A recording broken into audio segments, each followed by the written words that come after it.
Hi everybody, today we are going to discuss some MCQs regarding ECG. The first question is, the standard paper speed of ECG is 25 mm per second, 50 mm per second, and the third option is 75 mm per second, and the last option is 85 mm per second.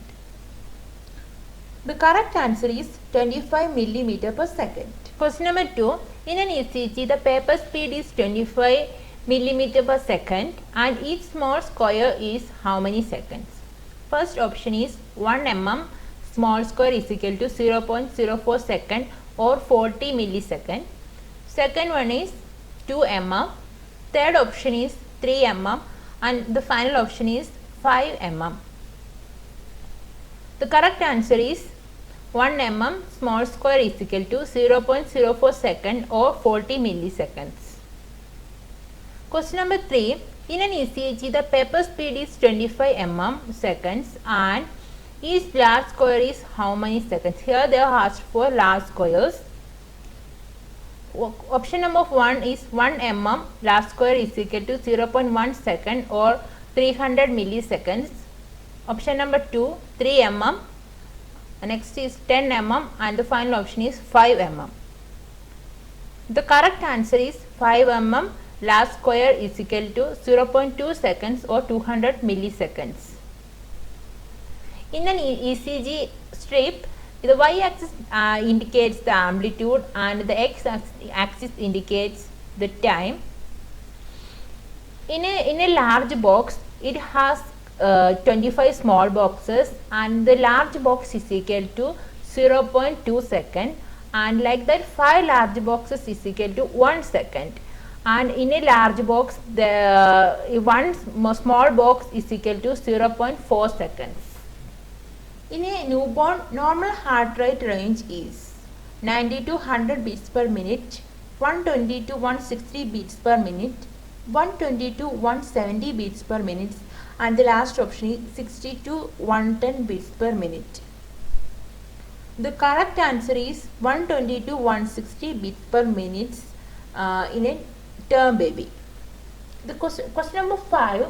In a healthy adult, the doctor written in a file as tachycardia, then what will be his heart rate seen in ECG? That's the option of first, greater than 90 beats per minute, greater than 100 beats per minute, greater than 110 beats per minute, and the final option is greater than 150 beats per minute. So here in the case file it is written as tachycardia, and and what will be the heart rate for a minute? The correct answer is greater than 100 beats per minute. So if the heart rate is greater than 100 beats per minute, it is called as tachycardia. So question number 6. In a 2-year-old child, the cardiac monitor is showing heart rate of 60 beats per minute and it represents normal heart rate, tachycardia, bradycardia, arrhythmia. So if it is 60 beats per minute for a 2-year-old baby, what it will be called? The correct answer is bradycardia. So here we see the normal heart rate for adults as well as children. For adults, the normally 60 to 100 beats per minute, and when it's tachycardia, the heart rate will be above 100 beats per minute, and for bradycardia that will be less than 60 beats per minute. However, in the children, in a newborn, the heart rate will be 120 to 160 beats per minute, and for a 2-year-old child, that the heart rate will range from 85 to 120 beats per minute, and in case of a 4-year child, that will be range from 75 to 115 beats per minute, and the children above 6 years have the same heart rate of adults, that's range from 60 to 100 beats per minute. So here we can see how we calculate rate from ECG. So here it is given in 3 different colors. I will describe from the first one. This is what we seen is shown in this, the blue color is how we calculate heart rate by using small squares. From here to here it is given in the blue color. when we count from here to here, it has 27 small squares. So here the 1500 is a constant, and this is the 27 is number of small squares between two consecutive RR intervals. So the first R interval is here, and the second is this one. Between the two consecutive RR intervals, there are 27 small squares. So if we divide if we divide 1500 by this number of small squares, that will be 55.6, and on an average this is written as 56 beats per minute. This is how we calculate heart rate by using small squares, and in the next by using the large squares. So here it is given in the pink color. Between two consecutive these and these RR intervals, there are 1, 2, 3, 4 and 5, and extra here 2 and here here. This also rounded as 5.4, and 300 is constant here, same like 1500 here. So when we divide 300 by the number of large squares, we will get the heart rate as a, or after rounding it is written as 56 beats per minute. And the last method, that is counting the number of RR intervals for a 1 minute of period, and here the 6 is the constant, and divide the number of RR intervals, RR waves, multiplying the number of RR waves into the constant. There we will get the heart rate that written as 50 beats per minute. So here we see, for regular rhythms we always use the number of large squares, as rate is equal to 300. 300 is a constant. When we usually use this when we calculate the heart rate by using the number of large squares. The formula is rate is equal to 300 divided by number of large squares between two consecutive RR intervals. So here between two consecutive RR intervals, this is the number of large squares. And very fast, if the rhythm is quite fast, we use the formula rate is equal to 1500 divided by number of small squares. Here we use the number of small squares instead of large squares, that also between two consecutive RR intervals. And finally, for slow or irregular rhythms, rate is equal to number of R waves into 6. Here we saw here it is counted like from 1 to 9. There are 9 R waves. It is multiplied into with 6 with the constant. So there we will get the heart rate. And the question number 7, normal axis in ECG satisfies which on the following? QRS axis between minus 30 degree and plus 90 degree. Option 2 is QT interval between 0.4 and 1.2. Option 3 is ST segment elevation of one large square, and the final option is QRS axis between minus 60 and plus 30. The correct answer is QRS axis between minus 30 and plus 90. Okay. And there are some axes, normal as well as deviated. The normal axis is always belongs to QRS axis between minus 30 degree and plus 90 degree. If it is a left axis deviation, it is from it is QRS axis less than minus 30 degree. If it is a right axis deviation, that will be QRS axis greater than plus 90 degree. Oh, finally, if it is a extreme axis deviation, that will be QRS axis between minus 90 and 180 degree, also known as northwest axis. So this extreme axis deviation also known as northwest axis. And the 8th question is, the P wave is the dash on the ECG. First positive deflection, first negative deflection, second positive deflection, third negative deflection. The answer is first positive deflection. The ninth question is the P wave represents dash in the ECG. Atrial depolarization, atrial repolarization, ventricular depolarization and ventricular repolarization. The correct answer is atrial depolarization. The 10th question is the morphology of the P wave in ECG is dash in lead 2. So here they are asked for the morphology of P wave in the ECG, especially in the lead 2. The first option is monophasic in lead 2. Second option monophasic in lead 3.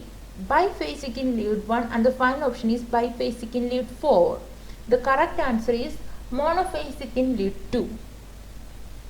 The 11th question is the morphology of a P wave in ECG is first option biphasic in V1, monophasic in V1, biphasic in lead 3, monophasic in V2. The correct answer is biphasic in V2. And the 12th question is normal duration of P wave in standard pepper speed ECG is. Duration is less than 0.12 second, that's 3 small squares, or second option is less than 0.4 second, third option is less than 0.13 second, the final option is 0.20 seconds. The answer goes 0.1 less than 0.12 second, that's 3 small squares. The 13th question is ECG electrocardiogram was developed first by William His, Stewart, Hubbardsman, and the final option is William Endivan. The correct answer is William Endivan. This is known as Endivan's triangle. That's lead 1, lead 2 and lead 3. This triangle is known as Endivan's triangle. The 14th question is a Q wave is any dash precedes an R wave. Negative deflection, positive deflection, biphasic deflection and monophasic positive deflection. The correct answer is negative deflection. 15th question is the Q wave represents the normal left to right depolarization of the first option interventricular septum, left ventricle, right atria, both auricles. The correct answer is interventricular septum. So here the Q wave, here this is the first negative deflection. This is the P wave, this is the first positive, this is the Q wave and this is the first negative deflection. 16th question is the R wave represents early. First one is auricular depolarization, ventricular depolarization, ventricular repolarization, auricular repolarization. The correct answer is ventricular depolarization.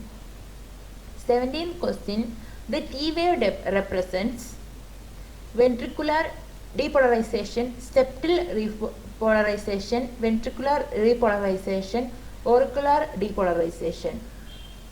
The correct answer is ventricular repolarization. So the T wave in an ECG represents the ventricular repolarization. Here the normal ECG, the PR interval, we can see here, this is the PR interval and P wave duration from here to here, and this small light blue that is PR segment, this is PQRS, this is the QRS complex or duration, and here is the J wave that usually not prominent in the normal ECG. However, we can see in the when there will be a ST wave elevation. So this is the ST interval from here to here. Here it is shown, and also TP wave, TP interval from T wave to next P wave, and in between we can see a U wave, and this is the RR interval. Okay. and as I said earlier, one small box is 0.04 second or 40 milliseconds, and the large box is 0.20 seconds or 200 milliseconds. The 18th question is, U wave is best seen in leads dash and dash. V2 and V3, V1 and V4, lead 2 and lead 3. The final option is lead 1 and V6. The correct question is V2 and V3. Instead of phone, let's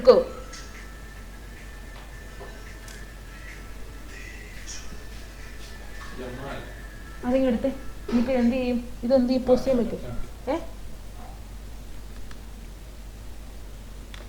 hello, പറഞ്ഞ malka.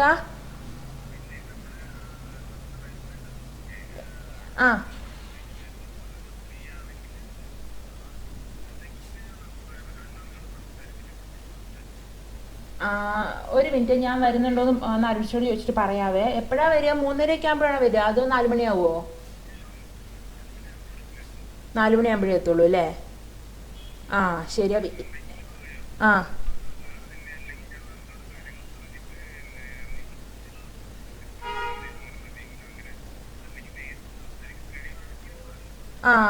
Okay. ഞാൻ മിക്കവാറും വരാം. ഞാൻ ചോദിച്ചു നോക്കട്ടെ കേട്ടോ, ഞാൻ പറയാം എന്നിട്ട്. ശരി, ആയിക്കോട്ടെ. Okay, thank you. മറ്റേ പെണ്ണോട് വരണുണ്ടെന്ന്. അപ്പം അവിടെ 4 മണിയാകുമ്പോൾ ചെന്നാൽ അതിനെ കണ്ട് നേരിട്ട് കാര്യങ്ങളിലൊക്കെ സംസാരിക്കാന്ന് പറഞ്ഞു. പറഞ്ഞാൽ മതി അല്ലേ? എവിടെ നിന്നിട്ടോ ഇത് ഇത്ര നേരം റെക്കോർഡ് ആയിക്കൊണ്ടിരിക്കണേ ഇതൊക്കെ? Next, the 18th question is, U wave is best seen in leads dash and dash. Oh shit, ഇത് back. Okay. The 18th question is, U wave is best seen in leads dash and dash. The first option is V2 and V3. Second is V1 and V4, lead 2 and lead 3, lead 1 and V6. The correct answer is V2 and V3. So we can see the V wave in clearly between V2 and V3. Okay. 19th question, the PR interval reflects conduction through the dash. SA node, AV node, Purkinje fibers and bundle of helices. The correct answer is AV node. So PR interval reflects the conduction through the AV node. 20th question, the normal PR interval is between dash in duration. First option 120 to 200 ms, 130 to 180 milliseconds, 110 to 170 ms. The final option is 100 to 160 ms. The correct answer is 120 to 200 ms or 0.12 to 0.20 seconds or 3 to 5 small second squares. That's the PR interval. Question number 21. If the PR interval in ECG is greater than 200 milliseconds, it indicates second degree heart block, first degree heart block, second degree type 2 heart block, complete heart block. The correct answer is first degree heart block.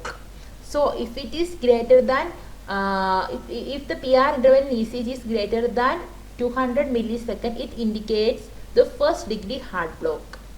This 22nd question, if the PR interval is less than 120 ms, that suggests pre-excitation, that the presence of an axillary pathway between atria and ventricle, that's called pre-excitation, or also called as SV node rhythm, ventricular rhythm, normal atrial rhythm, AV node or junctional rhythm. The correct answer is AV node or junctional rhythm. 23. The QT interval represents the time taken for dash and dash. Ventricular depolarization and repolarization, ventricular depolarization only, ventricular repolarization only, atrial depolarization and repolarization. The correct answer is ventricular depolarization and repolarization. So the QT interval represents ventricular depolarization and repolarization. Question number 24. The most important cause of ST segment abnormality, either elevation or depression, is myocardial ischemia or infarction, ventricular tachycardia, supraventricular tachycardia, idiopathic ventricular arrhythmias. The correct answer is myocardial ischemia or infarction. Question number 25. Normal QRS width is 70 to 120 millisecond, 60 to 100 millisecond, 80 to 150 millisecond, and the final option is 80 to 100 millisecond. The correct answer is 80 to 100 millisecond. That's the normal QRS width. Question number 26. This is the classic ECG changes in MI, that is in myocardial infarction. ST segment elevation, T wave inversion, development of an abnormal Q wave, all of the above. The correct answer is all of the above. So here, this is an example of MI. Here we can see ST wave depression, and here from in the third graph it's going to up. Here we can see the complete elevation after depression. Question number 27. An ECG reveals an absence of P wave and an irregular rhythm. Which of the following is the most likely diagnosis? So there is no P wave and irregular and rhythm is irregular. The options are ventricular tachycardia, second degree heart block, complete heart block, atrial fibrillation. The answer is atrial fibrillation. So we know the classical sign of atrial fibrillation, there won't be any P waves. Question number 28. What view of the heart do leads V3 and V4 represent? Lateral view, anterior view, inferior view, septal view. The correct answer is anterior view. So V3 and lead V4 give an lateral view of the heart. Question number 29. If there were 3 large squares in an RR interval, what would be the heart rate? So how we calculate if we are given with 3 large squares in an RR interval? So 70 beats per minute, 80 beats per minute, 100 beats per minute, and 90 beats per minute. The correct answer is 100 beats per minute. So as I told you earlier, to calculate heart rate from an ECG, you can count the number of large squares between 2 RR interval. So between 2 consecutive RR waves, then we can divide it by the constant 300. Therefore, 300 divided by 3 is equal to 100. That's the heart rate. Question number 30. What view of the heart do leads 1, 3 and AVF represent? Anterior view, lateral view, septal view, inferior view. The correct answer is inferior view. So the lead 2, 3 and AVF gives the inferior view of the heart. Question number 31. An ECG is performed and reveals a progressively increasing PR interval and dropping of QR complex at irregular intervals. Which of the following is the most likely diagnosis? Second degree heart block, that Mobitz type 1, hyperkalemia, second degree heart block, Mobitz type 2, finally first degree heart block. So here a progressively increasing PR interval and dropping of QRS complex at irregular intervals. So the correct answer is second degree heart block or Mobitz type 1. The classical sign of second degree heart block Mobitz type 1 is progressively increasing PR interval and dropping of QRS complex at regular intervals. Question number 32. In which of these conditions can widen QRS and tall tended T waves to be observed? So widen QRS and tall T waves. Hyponatremia, hyperkalemia, hyperglycemia, and finally hyperphosphatemia. The correct answer is hyperkalemia. Hyperkalemia, there will be the QRS complex will be widened and there will be a tall T waves. Question number 32. A particular ECG change observed in hypokalemia. In the previous question we have discussed about hyperkalemia. This is hypokalemia. ST segment elevation, U wave, a position deflection after the T wave, tall peak T waves, widening of QRS complex and increased amplitude. The correct answer is U wave. In hypokalemia there will be a U wave. We can see an U wave. Question number 34. ECG report must consist of following information: rhythm, cardiac axis. Second one is conduction intervals. Third one is description of the ST segment, QRS complex and T waves. Final one is all of the above. The correct answer is all of the above, and ECG reports must conduct all of these details. The final question, question number 35. For the normal heartbeat, depolarization stimulus originates in. So in this question they asked from where the depolarization stimulus starts. His bundle areas, epicardium, sinoatrial node, atrioventricular node. The correct answer is sinoatrial node. So from the depolarization start or originate from the SA node. Thank you.